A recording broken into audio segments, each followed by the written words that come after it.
तो अब हम हैं फेडरलिज्म के सेकंड पार्ट पे। फेडरलिज्म में हमने पहले डिस्कस किया था कि एग्जैक्टली क्या क्या फीचर्स जो है वो हमने सेंटर और स्टेट को जो है वो प्रोवाइड किए हैं और किस टाइप का फेडरलिज्म जो है वो इंडिया के अंदर फॉलो होता है। लाइक हमने देखा कोई क्वासी फेडरलिज्म भी यूज़ होता है और इसके अलावा यूनिटरी फेडरलिज्म भी जो है वो यूज़ होता है, जिसके अंदर हमने सेंटर को थोड़ी ज़्यादा पावर्स दी हैं और वो इसीलिए दी गई थी ताकि हम कॉलोनियल लीगेसी से जो है वो बाहर आ सके और अपनी इंडिया को एक नेशन स्टेट जो है वो बना सके। तो इसी वजह से यूनिटरी फीचर्स जो है वो प्रोवाइड किए गए थे। और इसके अलावा हमने वेस्टर्न फेडरलिज्म और इंडियन फेडरलिज्म के बीच में फ़र्क देखा कि एग्जैक्टली क्या फ़र्क है। इंडिया के अंदर हम थोड़ा कनाडा वाला सिस्टम जो है वो यूज़ करते हैं, जबकि वेस्टर्न फेडरलिज्म जो यूएस का है वो स्ट्रिक्ट सेपरेशन ऑफ पावर जो है वो रखता है। और स्ट्रिक्ट सेपरेशन ऑफ पावर के अलावा सेंटर और स्टेट दोनों के बीच में इक्वल डिवीजन ऑफ पावर जो है वो किया गया है, जबकि यहाँ पे हमारा अनइक्वल डिवीजन ऑफ पावर जो है वो रहता है। तो सबसे पहले अगर हम सेंटर स्टेट रिलेशंस की बात करें कि एग्जैक्टली सेंटर और स्टेट के दोनों के बीच में रिलेशंस जो हैं वो कैसे हैं with respect to the administration and financial relation, इनके बारे में जो है वो हम देखेंगे। ठीक है, तो इसके अंदर हमने डिफरेंट कॉन्स्टिट्यूशन के प्रोविजंस के थ्रू ही ये जो पावर है वो डिवाइड करी है ताकि कॉन्स्टिट्यूशन की सुप्रीमेसी जो है वो बनी रह सके, कोई भी पार्लियामेंट की सुप्रीमेसी ना हो जिसकी वजह से स्टेट की पावर जो है वो अफेक्ट हो। तो दोनों की पावर्स को प्रोटेक्ट करने के लिए हमने कॉन्स्टिट्यूशन को सुप्रीम जो है वो बनाया है और उसके बेसिस पे उनको पावर्स जो है वो डिसाइड की हैं। लाइक अगर हम देखें शेड्यूल 7 जो है वो हम यूज़ करते हैं पावर को डिवाइड करने के लिए with respect to the legislative, कि किसके पास कौन से सब्जेक्ट की पावर जो है वो रहेगी। तो यूनियनलेस, स्टेटलेस, कंकरेंटलेस, तो इसके बेसिस पे उनको डिवाइड जो है वो किया गया है। अब सबसे पहले अगर हम अपने सेंटर स्टेट रिलेशन के कुछ बेसिक फीचर्स देखें जो कि यहाँ पे फॉलो किए जाते हैं इंडिया के अंदर, तो सबसे पहले है कॉपरेटिव गवर्नेंस, यानी कि जो भी लोगों को गवर्न किया जाएगा वो हमारा कॉपरेटिव रहेगा। तो ये जो है वो हमारा कॉपरेटिव गवर्नेंस जो है वो इसके अंदर रहेगा और दोनों आपस में मिलके जो हैं वो लोगों के सिटीजन्स के लिए जो है वो काम करेंगे ताकि हमारी जो डेमोक्रेसी है वो प्रो पीपल जो है वो रहे। इसके अलावा हमारे यहाँ पे जो डेवलपमेंट है वो भी बैलेंस की जाएगी सेंट्रल और स्टेट के बीच में, यानी कि ऑल ओवर इंडिया हम एक जैसी यूनिफॉर्म स्टेबल डेवलपमेंट जो है वो रखेंगे कि सभी को इक्वल टाइप ऑफ अपॉर्चुनिटीज़ जो है वो मिले और हम अपने फंडामेंटल राइट आर्टिकल नंबर 14 को अपहोल्ड कर सकें।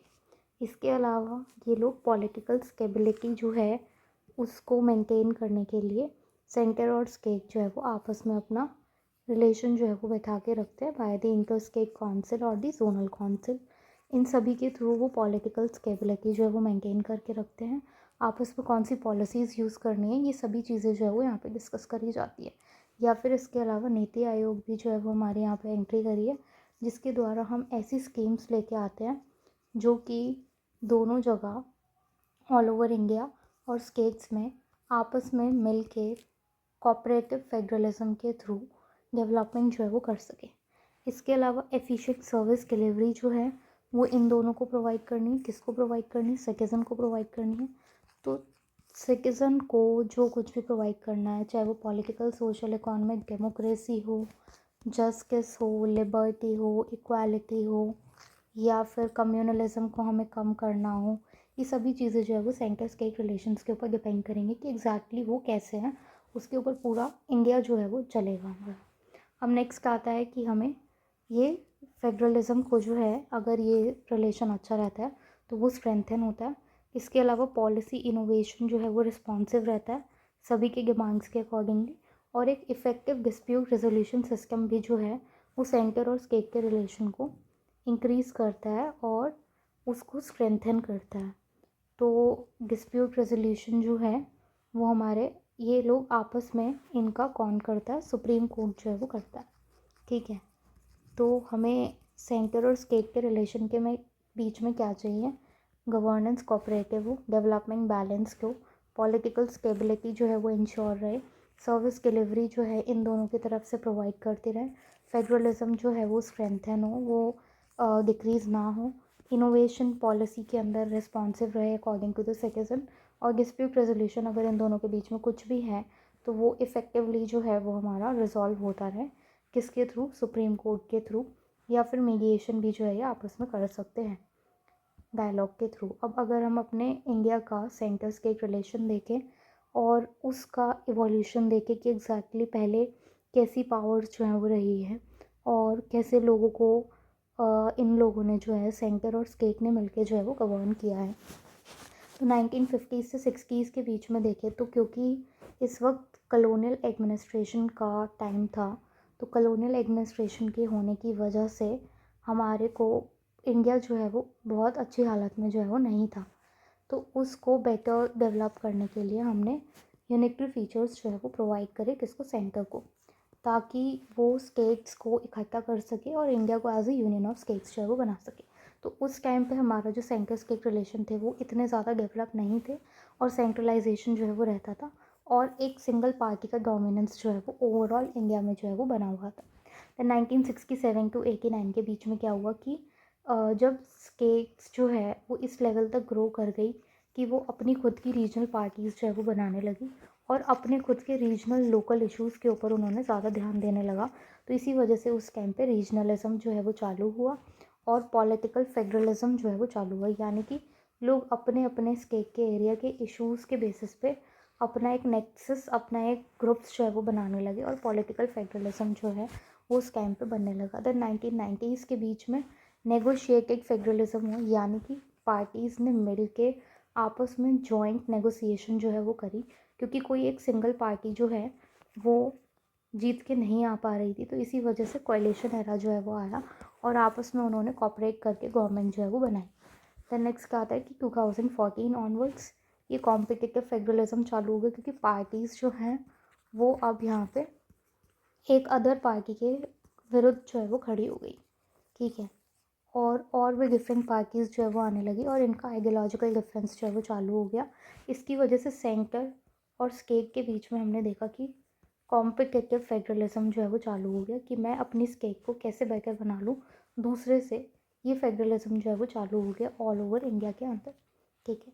अब नेक्स्ट क्या आता है कि सेंटर और स्टेट के बीच के जो एडमिनिस्ट्रेटिव रिलेशंस हैं, अगर हम उसके बारे में बात करें तो इसके अंदर जो एडमिनिस्ट्रेटिव रिलेशंस हैं इंडिया और as a overall union government और स्टेट गवर्नमेंट या फिर सेंटर और स्टेट के बीच में, वो यूनियन के द्वारा जो है वो डायरेक्ट किए जाते हैं।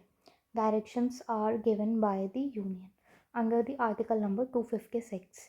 फॉर एग्जांपल अगर सेंटर जो है वो कुछ सेंट्रल स्कीम्स जो है वो लेके आएगा तो उनको इम्प्लीमेंट करने के लिए वो सेंटर जो है वो स्टेट को गाइड करेगा कि आपको ये वाली स्कीम को जो है वो एडमिनिस्टर करना होगा अपनी स्टेट के अंदर। तो ये according to article number 256 union को पावर दी गई है कि वो डायरेक्शंस जो है वो प्रोवाइड कर सकता है किसको, स्टेट को, कि आप ही सेंट्रल स्कीम जो है वो इम्प्लीमेंट करिए। और ऐसे ही सेंटर के द्वारा आयुष्मान भारत जो है वो ऑलमोस्ट एवरी स्टेट में जो है उसको अडॉप्ट कराया गया है इसी के बेसिस पे, ठीक है। देन नेक्स्ट क्या आता है कि स्टेट्स जो है वो यूनियन की एग्जीक्यूटिव पावर के अंदर जो है वो इंटरवेन नहीं करेगी और यूनियन की एग्जीक्यूटिव पावर जो है वो स्टेट से ज़्यादा बड़ी रहेगी। कब बड़ी रहेगी, जब कोई नेशनल एपिडेमिक आ गया है या फिर कुछ ऐसी प्रॉब्लम हो गई है जिसके अंदर स्टेट खुद से अकेले डिसीजंस जो है वो नहीं ले सकती। तो आर्टिकल नंबर 257 राइट देता है कि स्टेट जो है वो यूनियन के एग्जीक्यूटिव पावर के अंदर इंटरवेन नहीं करेगा with respect to the decision in the anti terror operations and the natural disaster. अब नेक्स्ट क्या आता है आर्टिकल नंबर 258। आर्टिकल नंबर 258 क्या कहता है कि जो यूनियन के फंक्शंस हैं वो यूनियन जो है वो स्टेट्स को डेलीगेट कर सकता है, ठीक है, यानी कि यूनियन डायरेक्ट कर सकता है स्टेट्स को कि आप मेरा ये फंक्शन जो है वो निभाएं। तो ये एडमिनिस्ट्रेटिव रिलेशंस जो है वो हम डिस्कस कर रहे हैं कि ये दोनों जो है वो कैसे ग्रो हुए हैं सेंटर और स्टेट के बीच में। कभी सेंटर डायरेक्ट कर सकती है स्टेट को और कभी सेंटर जो है वो उसके एग्जीक्यूटिव पावर जो है वो काफ़ी बड़ी हो सकती है स्टेट से। सब सर्कमस्टांसेस अलग अलग के बेसिस पे जो है वो होंगे। 256 के अंदर हमने देखा कि यूनियन डायरेक्शन प्रोवाइड करेगी। 257 में देखा हमने कि एग्जीक्यूटिव पावर रहेगी। देन 258 के अंदर हमने देखा कि यूनियन जो है वो अपने फंक्शंस डेलीगेट कर सकती है। फॉर एग्जांपल अगर हम देखें कि स्टेट के अंदर पीएम किसान या प्रधानमंत्री आवास योजना को इम्प्लीमेंट करने के लिए स्टेट को फंक्शन जो है वो यूनियन के द्वारा डेलीगेट किया जाता है। देन इवन स्टेट भी जो है वो अपना फंक्शन जो है वो यूनियन को डेलीगेट कर सकती है, यानी कि टू वे रहेगा। यूनियन टू स्टेट भी रह सकता है और स्टेट टू यूनियन भी जो है वो रह सकता है। ठीक है, तो इसके अंदर लाइक एग्ज़ाम्स है, नीट है, यूपीएससी के एग्ज़ाम है, पुलिस ट्रेनिंग है, ये सभी चीज़ें जो हैं वो स्टेट के फंक्शंस हैं, लेकिन डेलीगेट किसके किए गए? यूनियन को, कि यूनियन जो है वो इंडिया ऑल इंडिया लेवल पे ये एग्ज़ाम्स जो है वो कंडक्ट करा सके।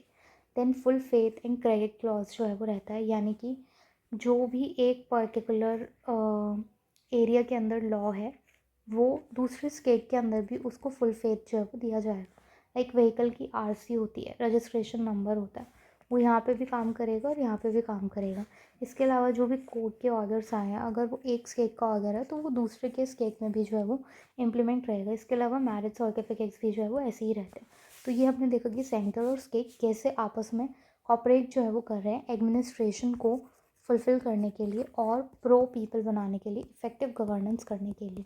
ठीक है, क्या क्या किया? एक तो इन्होंने यूनियन जो है वो डायरेक्शन प्रोवाइड कर सकती है। यूनियन के एग्जीक्यूटिव पावर के अंदर स्टेट इंटरवेन नहीं कर सकते हैं। इसके अलावा यूनियन के फंक्शन स्टेट को और स्टेट के फंक्शन यूनियन को प्रोवाइड किए जा सकते हैं। और इसके अलावा जो भी ऑर्डर आएगा उसके अंदर full faith and credit clause जो है वो हमारा रहेगा, यानी कि हम उसके अंदर फुल फेथ जो है वो अपना रखेंगे। देन नेक्स्ट आता है कि इन एडमिनिस्ट्रेटिव रिलेशंस के अंदर क्या क्या इंटरफेरेंस जो है वो देखे जाते हैं। तो इस एडमिनिस्ट्रेशन रिलेशन के तहत, क्योंकि यूनियन कोई भी डायरेक्शन जो है वो दे सकती है, तो इसके अंदर हमने हेल्थ एंड एजुकेशन के अंदर काफ़ी ज़्यादा डिफरेंसेस जो है वो आते हुए देखे हैं। हेल्थ के केस में अगर हम देखें तो आयुष्मान भारत के अंदर स्कीम से रिलेटेड जो है वो हमारा कुछ इशू चल रहा था with respect to its name and funding. तो जितनी रिस्पॉन्सिबिलिटी सेंटर को दी जाती है उस बेसिस पे उसको फंडिंग उतनी नहीं मिलती है, जिसकी वजह से मिसबैलेंस जो है वो होता है और इशू जो है वो क्रिएट होता है सेंटर और स्टेट के अंदर। देन इसके अलावा अगर हम एजुकेशन के अंदर देखें तो एजुकेशन के अंदर हमने सेंटर के द्वारा NEP 2020 जो है वो लाया गया था और इसके अंदर काफ़ी सारे ऐसे प्रोविजंस थे जो कि स्टेट्स के ऊपर इम्पोज किए गए, लाइक द 3 लैंग्वेज फार्मूला, जो कि सदर्न स्टेट्स को एक्सेप्टेबल नहीं है और सदर्न स्टेट्स को ये एक्सेप्टेबल नहीं है, तो इसके चलते उनको फंडिंग भी जो है वो प्रोवाइड नहीं करी गई है। तो इसके चलते यहाँ पे सेंटर और स्टेट के बीच में रिफ्ट जो है वो हो जाता है। ठीक है, तो ये जो भी डायरेक्शंस प्रोवाइड करी गई हैं यूनियन को with respect to the state की पावर, उसकी वजह से ये एक इंटरफेरेंस जो है वो लगती है स्टेट की ऑटोनॉमी में। Then central force deployment seen as undermining the state control. तो इसके अंदर क्या होता है कि सेंटर की जो फोर्स है लाइक दी CRPF, CISF, ये सभी जो है वो डिप्लॉय करी जा सकती है सेंटर के द्वारा स्टेट के अंदर किसी भी नेचुरल डिज़ास्टर और एंटी टेरर ऑपरेशंस के तहत। लेकिन इसी को ही स्टेट जो है वो मानता है कि स्टेट का जो सब्जेक्ट है लॉ एंड ऑर्डर को मेंटेन करने का, उसको भी इंटरवीन कर लेती है कौन? सेंटर। तो ये भी एक इशू जो है वो रहता है। इसके अलावा जो स्कीम्स है, स्कीम्स को एक्चुअली एग्जीक्यूट करने का काम जो है वो किसका होता है? वो स्टेट का होता है, लेकिन क्रेडिट कौन ले जाता है? सेंटर ले जाता है। तो इसकी वजह से वोट बैंक पॉलिटिक्स इशू जो है वो होना लगता है।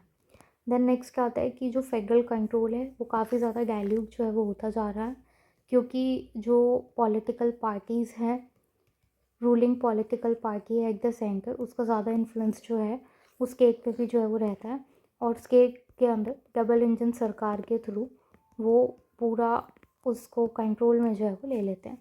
देन एनफोर्समेंट के अंदर भी जो है वो काफ़ी कॉन्फ्लिक्ट जो है वो देखा जाता है किसका?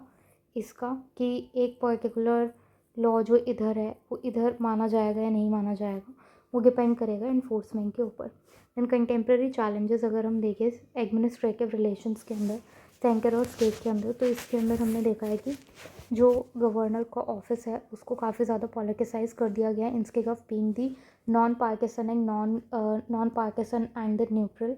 ये गवर्नर का ऑफिस जो है वो अब एक सेंटर का पॉपेट जो है वो बन गया है, जिसके थ्रू काफ़ी सारे बिल्स को जो है वो पास नहीं किया जाता है, असाइन नहीं दी जाती है और उसको इनडेफिनेट टाइम के लिए जो है वो डिले कर दिया जाता है। देन सेंट्रल की agencies versus state economy. Central agencies के अंदर हमारी सीबीआई और ईडी आती है। ईडी की पॉलिटिसाइज रेट्स जो है वो हमारी हो रही है और सीबीआई की काफ़ी सारी जनरल कंसेंट जो है वो काफ़ी सारी स्टेट्स ने जो है वो उसको विड्रॉ कर लिए ताकि वो उसके लॉ एंड ऑर्डर में इफेक्ट जो है वो ना कर सके। दैन नेक्स्ट आता है कि स्कीम इम्प्लीमेंटेशन के अंदर सेंट्रलाइजेशन बहुत ज़्यादा हो गया है।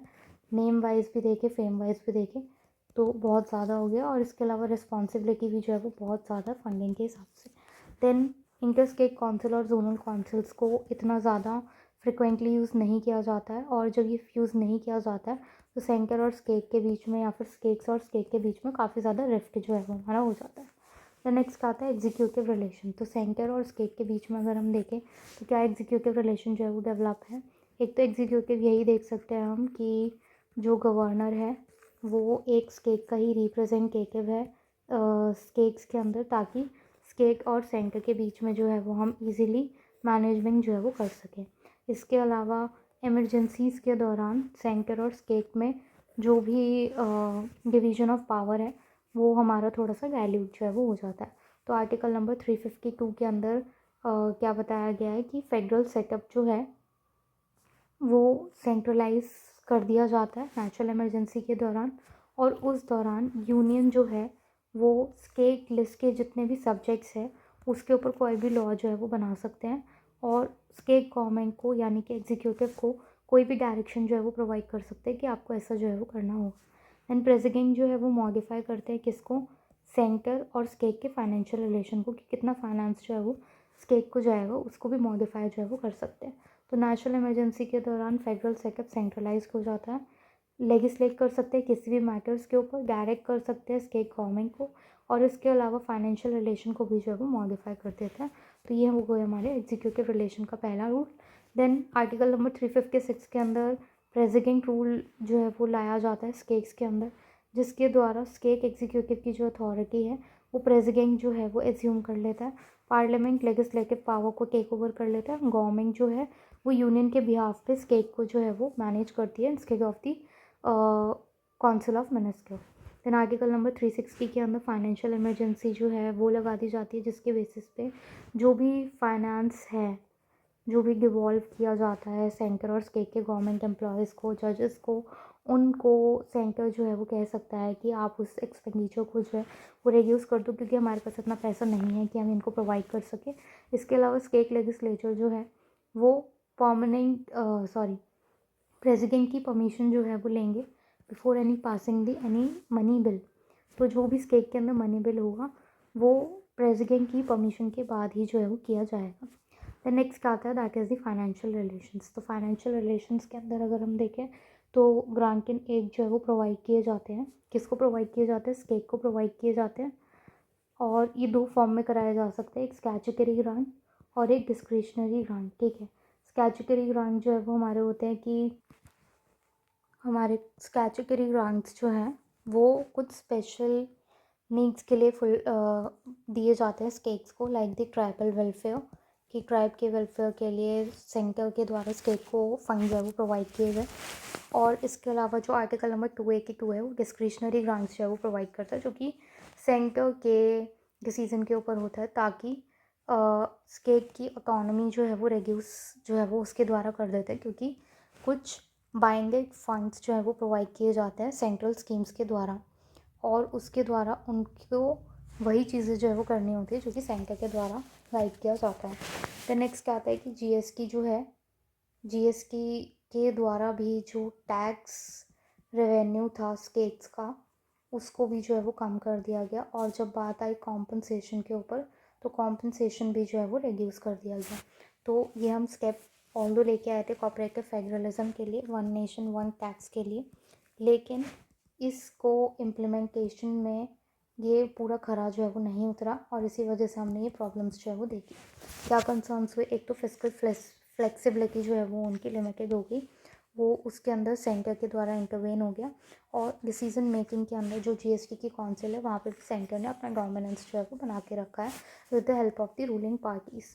अब जो डेवोल्यूशन है वो हमारा कैसे होता है, 41% for the state and 1% for the Jammu and Kashmir based on the 15th finance commission. और सेंटर और स्टेट के फाइनेंशियल रिलेशन में अगर हम प्रॉब्लम्स देखें तो प्रॉब्लम्स यही है, एक तो वर्टिकल इम्बैलेंस है, यानी कि जो टैक्स डिवॉल्व किया जाता है उसके अंदर high yielding tax like the surcharge and the cess वो सभी सेंटर के पास रहते हैं, लेकिन स्टेट के पास अगर हम देखें तो फाइनेंस नहीं होता, लेकिन रिस्पॉन्सिबिलिटी जो है वो ज़्यादा बड़ी रहती है। तो इस मिसमैच की वजह से वर्टिकल इम्बैलेंस जो है वो देखने को मिलता है।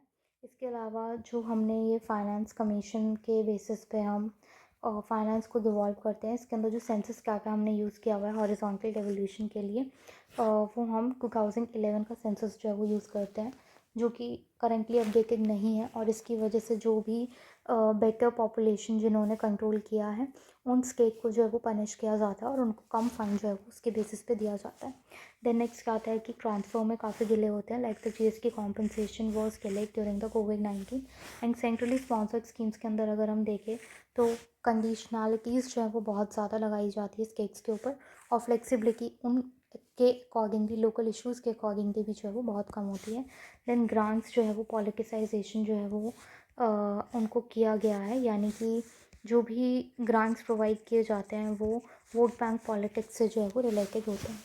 तो नेक्स्ट आता है कि इसको बेटर करने के लिए हम क्या वे फॉरवर्ड जो है वो रख सकते हैं, यानी कि सेंटर और स्टेट के एडमिनिस्ट्रेटिव और फाइनेंशियल रिलेशंस को और एग्जीक्यूटिव रिलेशंस को अगर हमें बेटर करना है तो हम क्या कर सकते हैं। एक तो हमें कोऑपरेटिव फेडरलिज्म जो है वो स्ट्रेंथन करना है by reviving the inter state council and the zonal council, और रेगुलर मीटिंग्स जो है वो हमें उसके अंदर ऑर्गेनाइज करनी है।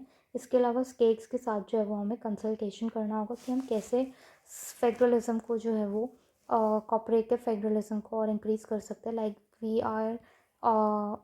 We have a scheme aspirational district programme, ये भी हमारी कोऑपरेटिव फेडरलिज्म के लिए ही है। और इसके अलावा हमें फिजिकल फेडरलिज्म को भी जो है वो रिवैम्प करना होगा। और ये हम कैसे कर सकते हैं, तो जो भी हमारी सेंट्रली स्पॉन्सर्ड स्कीम है उसके अंदर हम उनको ज़्यादा फ्लेक्सिबिलिटी प्रोवाइड करके इसको बेटर कर सकते हैं। इसके अलावा टाइमली रिलीज़ कर सकते हैं जीएस की कॉम्पनसेशन का, ताकि उनके पास अपना फ़ंड जो है वो बना रहे। इसके अलावा रिफॉर्म कर सकते हैं गवर्नर के रोल को। गवर्नर जो है वो हमारे सेंटर के रिप्रेजेंटेटिव है, लेकिन ये न्यूट्रल और नॉन पार्टिसन जो है वो होने चाहिए। तो इनके लिए कूलिंग पीरियड जो है वो प्रोवाइड करना चाहिए ताकि ये पार्टी से अनरिलेटेड जो है वो हो जाए। इसके अलावा गवर्नर की जो डिस्क्रिशनरी पावर्स हैं उनको हमें एक लिमिट करना होगा, क्योंकि ये जो है वो अनलिमिटेडली यूज़ जो है वो की जाती है। इसके अलावा जो सेंट्रल एजेंसीज़ है like the ED and the CBI, उनका जो भी यूज़ है उनको हमें जो है वो डिफ़ाइन करना होगा कि वो किस प्रकार से जो है वो स्टेट्स के अंदर अपनी पावर्स को जो है वो यूज़ कर सकते हैं। इसके अलावा जो आर्टिकल नंबर 356 है जिसके अंदर स्टेट इमरजेंसी जो है वो लगा दी जाती है on the basis of the reports of the governor कि यहाँ पे सब कुछ नहीं सही चल रहा है, उसको भी हमें मिसयूज़ को जो है वो कब करना होगा, क्योंकि 100+ स्टेट इमरजेंसीज जो है वो अभी तक लगाई जा चुकी है। इसके अलावा जो भी लेजिस्लेशन है कॉन्करेंट लिस्ट के द्वारा उसको हमें हार्मोनाइज़ करना होगा। कैसे हार्मोनाइज़ कर सकते हैं, by bringing the model laws instead of imposing the laws on the states. तो हम इसके अंदर कॉन्करेंट लिस्ट के अंदर जो भी लेजिस्लेशन लाए उनके साथ डिस्कस करके लाए, कंसल्ट करके लाए और स्टेट्स के साथ जो है वो अपने अकॉर्डिंगली उसको अडेप्ट जो है वो कर लें। देन असिमेट्रिकल फेडरलिज्म को जो है वो हमें अकोमोडेट करना होगा ताकि जो स्पेशल कैटेगरी स्टेट्स हैं उनको फंक्शनल इकोनॉमी और ज़्यादा प्रोवाइड की जा सके। देन कोलैबोरेटिव गवर्नेंस कल्चर जो है वो लाना होगा ताकि आपस में कोलैबोरेशन जो है वो इंक्रीज़ हो। और इसके अलावा ये जो असिमेट्रिक फेडरलिज्म था, हमें चाहिए कि इसके अंदर हम रीजनल डाइवर्सिटी को, रीजनल लॉज को, रीजनल कस्टम लॉज को उनको रिस्पेक्ट करें और उसके बेसिस पे अपनी डेवलपमेंट नीड्स को आइडेंटिफाई करें और सेंट्रल पॉलिसी मेकिंग जो है वो बनाए। अब नेक्स्ट टॉपिक आता है हमारा रीजनल पार्टीज़ एंड स्टेट का डिमांड का, कि सेंटर और स्टेट के इस रिफ्ट में हमारा एक रीज़न ये भी है कि रीजनल पार्टीज़ जो हैं वो उनका इंक्रीज़ हो गया है सिंस दी 1967। और इसके अलावा स्टेटहुड की भी जो है वो डिमांड बढ़ गई है। काफ़ी सारी छोटी छोटी स्टेट्स जो हैं वो डिमांड कर रही है कि हमें स्टेटहुड जो है वो प्रोवाइड किया जाए, लेकिन इसकी वजह से काफ़ी प्रॉब्लम्स जो है वो इंक्रीज़ हो गई है। सबसे पहला आता है कि ये रीजनल पार्टीज़ का जो राइज़ हुआ है वो क्यों हुआ है क्योंकि एक रूलिंग पार्टी जो है वो डोमिनेंट हो गई थी। डोमिनेंट होने की वजह से उसका रूल जो है वो अथॉरिटेरियन में ट्रांसफ़र हो गया था। उस अथॉरिटेरियन को रिमूव करने के लिए डेमोक्रेटिक प्रिंसिपल को हमें लाना होगा, तो इसी वजह से इसको रिवाइव करने के लिए हम ये रीजनल पार्टीज़ जो है वो हमारी डेवलप हुई। इसका दूसरा रीज़न ये भी था कि जो इंडिया है वो बहुत ज़्यादा डाइवर्स कंट्री है, जिसके अंदर लिंग्विस्टिक और कल्चरल डाइवर्सिटी जो है वो एग्जिस्ट करती है, और उनके कस्टम्स को, लॉज को प्रोटेक्ट करने के लिए, प्रिजर्व करने के लिए रीजनल पार्टीज़ जो हैं वो डेवलप हुई। इसके अलावा कांग्रेस का डोमिनेंस जो है वो 1975 की इमरजेंसी के बाद डिक्रीज़ होने लगा। इसके अलावा जो सेंटर है यानी कि यूनियन गवर्नमेंट है, वहाँ पे कोalition एरा जो है वो स्टार्ट हुआ, यानी कि एक कोई भी पर्टिकुलर रूलिंग पार्टी जो है वो गवर्नमेंट नहीं बना पा रही थी, तो कोalition लेड गवर्नमेंट जो है वो आई। इसका भी एक रीज़न है रीजनल पार्टीज ही। देन क्योंकि वोट्स जो है वो हमारे डाइवर्ज हो गए थे। इसके अलावा रीजनल डेवलपमेंट जो है वो यूनियन या फिर इंडिया की डेवलपमेंट में इतनी ज़्यादा खो गई थी कि रीजनल डेवलपमेंट को जो है वो भूल दिया गया। देन सब नेशनलिज्म को जो है वो एसॉल्व किया गया कि हमें जो भी छोटी छोटी स्टेट्स हैं उनकी भी कुछ ऑटोनॉमी है, उनकी भी कुछ पावर्स हैं, तो सब नेशनलिज्म भी जो है वो आया। इसके अलावा जो सेंट्रलाइज पॉलिसीज़ थी जो कि एज अ होल इंडिया के लिए आई थी, लेकिन वो रीजनल डिमांड्स को फुलफ़िल नहीं कर पा रही थी, तो उनके फेलियर की वजह से भी ये हमारा जो रीजनल पार्टीज़ हैं वो डेवलप हुई। इसके अलावा जो रीजनल लीडर्स थे उनका रोल जो है वो काफ़ी अच्छा रहा है अपनी स्टेट्स के अंदर। उन्होंने काफ़ी सारे पॉजिटिव चेंजेस जो हैं वो उधर लेके आए हैं, तो इस वजह से भी जो रीजनल पार्टीज़ है वो डेवलप हुई, like the Mamata Banerjee. Then next आता है कि स्टेटहुड की जो है वो क्यों डिमांड जो है वो हो रही है। स्टेटहुड की अगर हम डिमांड देखें तो सबसे पहले तो स्टेटहुड इसलिए डिमांड किया जा रहा है क्योंकि लिंग्विस्टिक और कल्चरल डाइवर्सिटी जो है वो एग्जिस्ट करती है, उनको अपने कल्चर, उनके लॉज को प्रिजर्व करना है। लाइक दी गोरखा लैंड जो है वो नेपालीज़ के द्वारा डिमांड किया जा रहा है। वो चाहते हैं कि अपनी खुद की उनकी कोई सॉवरेनिटी हो, उनके खुद के राइट्स हो। इसके अलावा उन्होंने देखा है कि उनको इकोनॉमिकली नेगलेक्ट किया गया, उधर डेवलपमेंट इतनी नहीं है जितनी और मेट्रो सिटीज़ के अंदर है। इसके अलावा रीजनल डिस्पैरिटी भी जो है वो एग्जिस्ट करती है, और इम्बैलेंस भी जो है वो डेवलपमेंट बैलेंस देखने को मिलता है। इसके अलावा इनएफिशिएंसी भी जो है वो काफ़ी ज़्यादा है, यहाँ कि वहाँ पे इतना ज़्यादा एडमिनिस्ट्रेशन जो है वो स्टेट के द्वारा या फिर सेंटर के द्वारा नहीं किया जाता, और इसकी वजह से वहाँ पे गवर्नेंस चैलेंजेस आते हैं। देन काफ़ी सारे हिस्टोरिकल ग्रीवेंसेस एंड मूवमेंट्स है जिसकी वजह से ये ऐसा डिमांड किया जाता है, और इसकी वजह से हम देखते हैं कि यूपी भी जो है वो दो उसमें डिवाइड गई है, एक वेस्टर्न और एक ईस्टर्न। ये वाला पार्ट जो है वो हमारा काफ़ी ज़्यादा अंडर डेवलप्ड है। देन इसके अलावा अगर हम देखें तो सिक्योरिटी कंसिडरेशंस की वजह से भी कोई और ज़्यादा प्रोटेक्शन प्रोवाइड करने के लिए भी स्टेटहुड डिमांड किया जाता है, और पॉलिटिकल मार्जिनलाइजेशन जो है वो काफ़ी ज़्यादा हो रहा है रूलिंग पार्टी डोमिनेंस की वजह से। देन नेक्स्ट क्या आता है कि क्या क्या कॉन्ट्रीब्यूशंस जो हैं वो प्रोवाइड किए गए हैं इन पर्टिकुलर रीजनल पार्टीज़ के थ्रू। तो कंट्रीब्यूशन अगर हम देखें रीजनल पार्टीज़ के थ्रू, तो सबसे पहले तो स्टेट इकोनॉमी जो है वो इनके द्वारा स्ट्रेंथन करी गई है over and above the unitary features of the centre. तो इसकी वजह से स्टेट की जो ऑटोनॉमस पावर्स है, उनकी लेजिस्लेटिव, एडमिनिस्ट्रेटिव, एग्जीक्यूटिव, वो और ज़्यादा स्ट्रेंथन हुई है, और उनको यूनियन के नीचे तले दबने की कोई ज़रूरत नहीं रही है क्योंकि उनकी भी खुद की एक आइडेंटिटी है।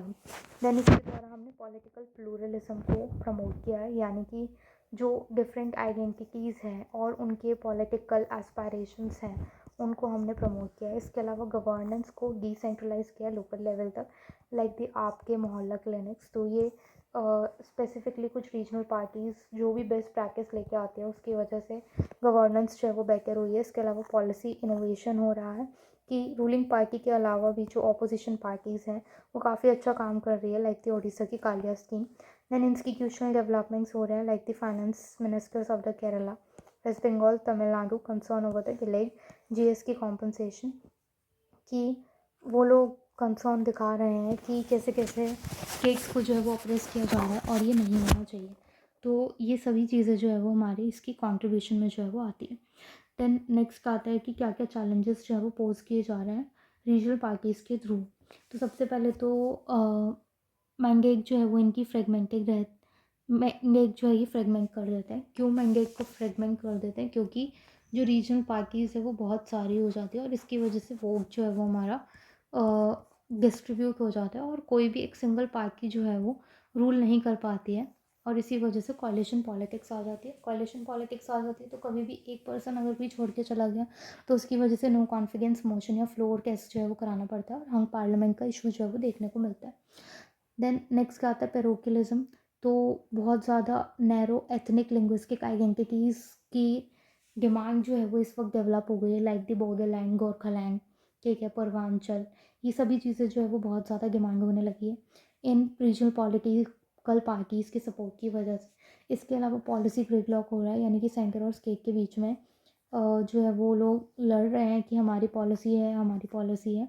इसकी वजह से नेशनल लेजिस्लेशंस भी जो है वो स्टॉल हो रहे हैं, लाइक द यूपीए एरा के दौरान रीजनल अलाइज के द्वारा एफडीआई एंड रिटेल जो है वो ब्लॉक किया गया था और लैंड एक्विजिशन बिल को भी जो है वो ब्लॉक किया गया। देन सेंटर के साथ सेंट्रल एजेंसीज़ के साथ काफ़ी ज़्यादा टेंशन हो रही है, फंडिंग का इशू हो रहा है। वेस्ट बंगाल के द्वारा आरबीआई रेट्स को भी जो है वो क्रिटिसाइज़ किया जा रहा है कि आप लोग सेंट्रलाइज्ड एजेंसीज़ का जो है वो मिसयूज़ कर रहे हो। देन नेक्स्ट क्या आता है कि जो ये हमने स्केट हुड पढ़ा था, इसके अंदर क्या क्या चैलेंजेस जो है वो देखने को मिलते हैं, ठीक है।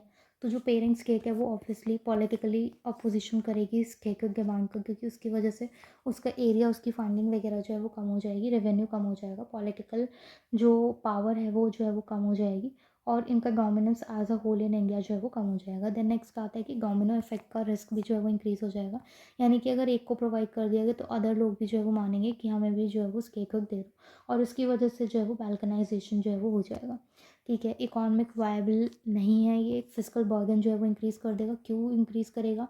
क्योंकि इसकी वजह से इंफ्रास्ट्रक्चर की नीड्स जो है वो बढ़ेगी और ज़्यादा से ज़्यादा पैसा जो है वो इंफ्रास्ट्रक्चर को डेवलप करने के अंदर ही जो है वो लग जाएगा और इसकी वजह से रिसोर्सेज का इकोनॉमिक स्केल ऑफ रिसोर्सेज का यूज़ भी जो है वो नहीं हो पाएगा। Then administrative and logistical complexity अगर हम देखें तो वो आ जाएगी। लॉजिस्टिक्स जो है वो किसको दे या किसको नहीं दे वो प्रॉब्लम आ जाएगी। लाइक तेलंगाना के अंदर जो है वो हुआ है, डिस्प्यूट हो रहा है वाटर शेयरिंग पे, एम्प्लॉयमेंट पर, अभी तक भी डिस्प्यूट जो है वो देखा जा रहा है।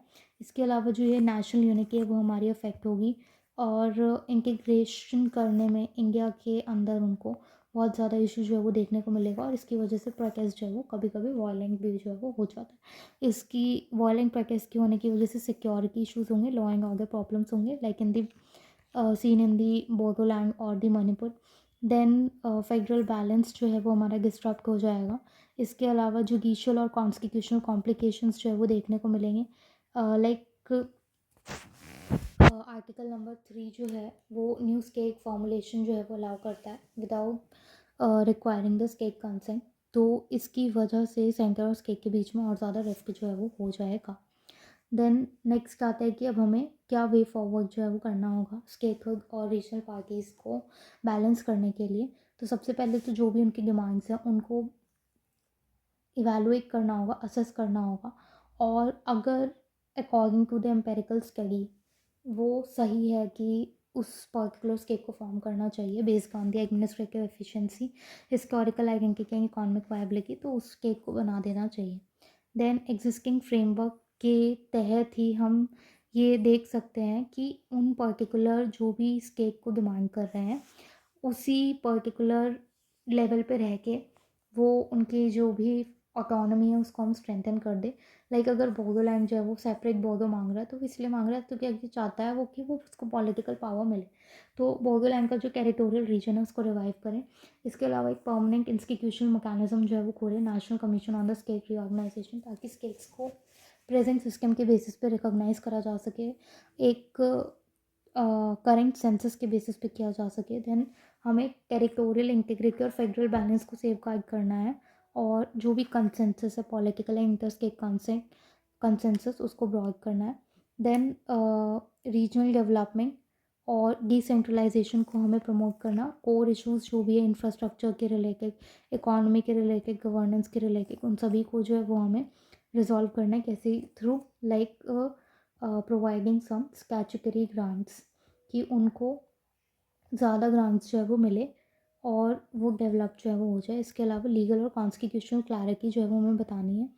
कोई भी अगर न्यू स्केक फॉर्म की जा रही है तो उसके साथ गिव कंसल्टेशन जो है वो हमें करनी चाहिए। खुद से आर्टिकल नंबर 3 का यूज़ जो है वो नहीं करना चाहिए, और पार्लियामेंट के अंदर डिबेट भी करनी चाहिए कि हम ये स्केक बना रहे हैं तो क्यों बना रहे हैं, और सभी का व्यू पॉइंट जो है वो हमें लेना चाहिए।